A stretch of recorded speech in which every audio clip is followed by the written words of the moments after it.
Busy ang lahat. Tignan nyo, puro babae ang nandito. Isa lang ang...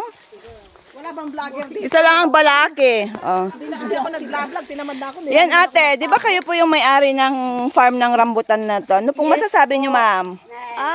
Masaya ako dumating kayo dito. Pero actually, si Banji, Ate Banji. kumukuha.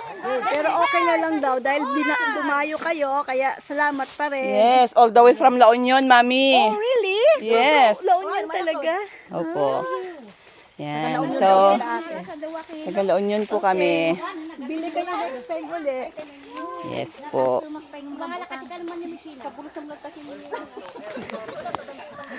Oh, tignan nyo, unique din yung taga-harvest namin dito. Alam nyo kung bakit? Naka-dress. Naka-dress.